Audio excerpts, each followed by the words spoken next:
Sanibonani guys, igama unqobile niphathela amazwi lami. Eyithonga ngomhla ka-22 December. Hayi-ke guys, uNtanzi uqhubekile-ke nokulalela uMakhumalo ebhizi imkhohlisa ngamanga wodwa ahlaza cwe. Kodwa-ke ngoba bephuma emlonyweni kaMakhumalo umane wawakholwa njengoba enjalo. Ushilo kuMakhumalo ukuthi yazi ngisho umyeni wami umuzi esaphila kangakaze ngizizwe ngale ndlela engizizwa ngayo manginawe Ntanzi. Phela wena sisukela le high school iyodwa nje qwi indoda ngangithanda wena. Uyazi wenza inhliziyo yami ijabule ikhululeke. Ingakho ngithi namhlanje ngikutshela ukuthi ngiyakuthanda Ntanzi. Hayibo, wathi sengikhathele mina ukuzenzisa. Yeyi! Ntanzi guys, ngimbone eselula isandla kancane. Ethatha isandla sikaMakhumalo esisondeze kwesakhe.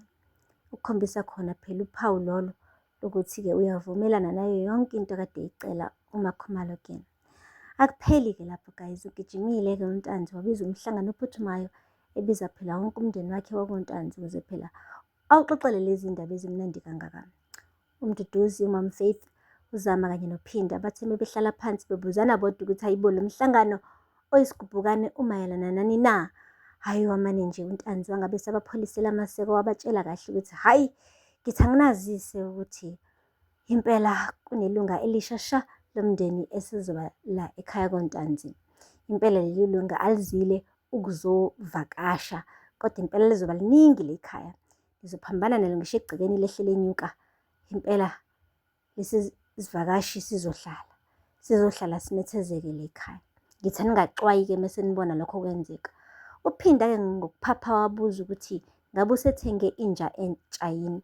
Wathi cha, akusiyena-ke oyinja lo manje-ke noma umdlwanyana, cha, umuntu phaqana-ke lo lethiwe-ke kulokhu, hhayi inja.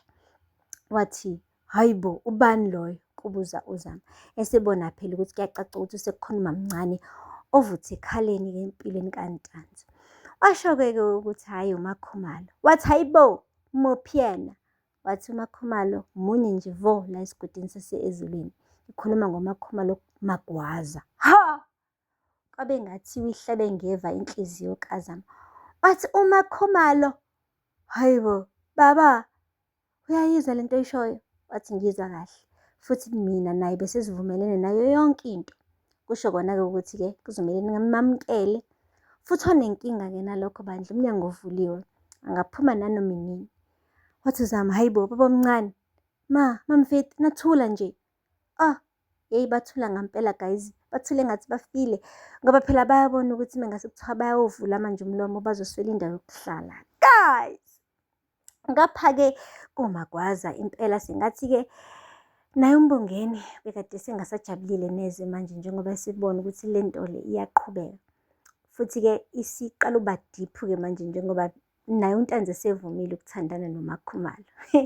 Usho kahle ukuthi ayi ngeke sengathi mina sengibona kungcono simane siyihoxise yonke le nto. Uthi uMakhumalo hayi sekuleyithi-ke manje sevumile lo muntu. Wathi yeyi ngeke angisazizwa kahle mina manje ufuna senze njani? Wathi lalela, yabona-ke manje yonke into ihamba kahle. Yona nje iyodwa into engiyifuna kuwena, ngifuna nje unginikeze ingonyuluka. Hayibo! Wathi hayi ngeke ngikwazi ukukunikeza leyo nto. Uyamazi nawe uNtanzi umuntu wesilisa futhi uyayazi imithi, uzokubona nje ukuthi wena umphathele into ethize la. Wathi ayi cha, ngifuna nje ukuthi mengifika laphaya ngimshunqisele lo muntu le nto le abe siyasho ukuthi uyena wabulala uBanele benomuzi. Yilokho mina engikufunayo.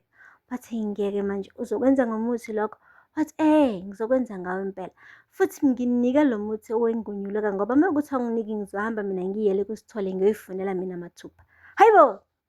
Phela guys mengaphosisi kahle, uMakhumalo bake bamshaya ngalo muthi lo ukuthi akhulume amaqiniso engahlosanga.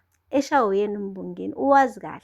Manje usefuna ukuwuthatha akawusebenzisele omunye umuntu ukuze naye angashawa ngemfe eyedwa kube khona nomuntu ayizwayo le taste ayizwa ngesikhathi phela bemnikeza lo muthi lo. Ayi-ke guys-ke wale waphetha uMbongeni. Wathi kunobungozi kakhulu ukuthi ahambe ayoshunqisela uNtanzi lo muthi lo ukuze akhulume leli qiniso.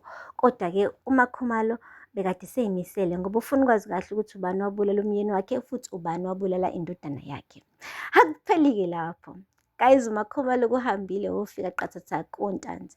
Wafika khona-ke wazenza umakoti impela oyimisele. Wafika lapho watatazela, wenza ukudla. Bencokola kamnandi-ke benoNtanzi, bekhumbuzana iy'khathi zakudala besesesikoleni. Kuthe kusuka lapho-ke waphinde wagunyuluka-ke uMakhomalo washo ukuthi eyi, kumnandi njengoba behleli ndawonye benoNtanzi. Impela uzizwa ekhululekile, akakaze akhululeke ngale ndlela akhululeke ngayo manje. Uyayisola nanokuthi uPhuzilani ukuthi ayibone lento le ukuthi yena benoNtanzi badalelweni.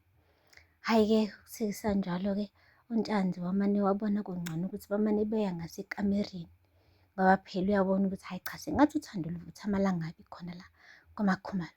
Hhayi-ke guys, umane wagijima kuNtanzi wayokha amanzi ngeglasi wanikeza uMakhomalo. uMakhomalo wawaphuza amanzi.